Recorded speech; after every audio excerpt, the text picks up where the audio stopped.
So, Thomas Jefferson's legacy.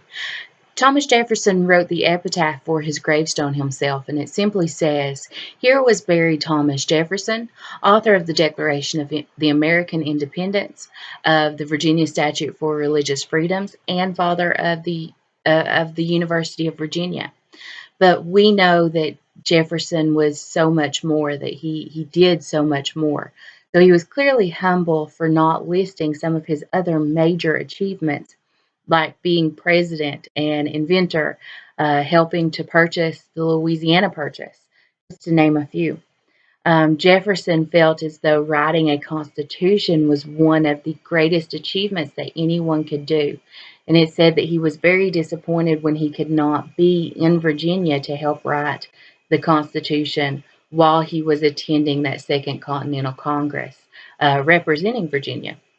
After that, he never got another chance to help write or draft any Constitution. He played a giant role in protecting liberties and rights, in writing the Virginia Declaration of Rights, which would go on to influence our First Amendment of the Constitution. He did design the University of Virginia himself. This was he designed both the architectural structure and the way that classes would be taught. He wanted a structure that was a classless system, meaning that everyone would get a chance to get an education, not just those wealthy and elite in America. Jefferson seemed to value equality on a much larger scale than several of his other founding fathers. Yet he was also key in the assimilation of Native Americans, and he owned and likely fathered children who were born into slavery. And I'm speaking of those children of Sally Hemings. Um, so Jefferson was morally opposed to slavery, but he never actually freed his own slaves.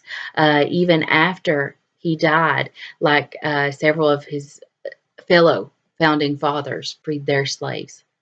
He believed in giving them a territory to colonize, and he wanted this to be in either the Caribbean or in Africa. But he believed that they would never be able to be fully free among these white Americans. So the theory that this theory that he held was very widely held by countless people over many more years.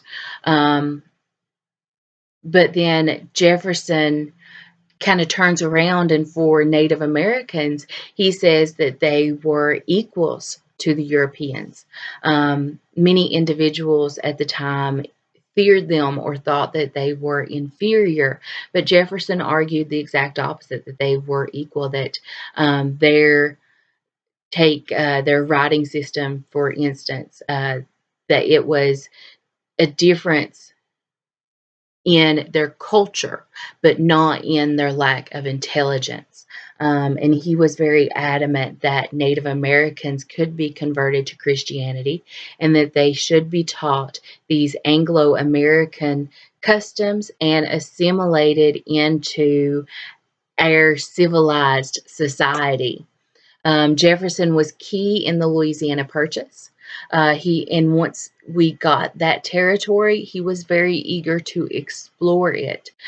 He wanted to know more about the expanded America, and he wanted to discover the plant, the animal life, and the Native American culture for the people who were living in that land.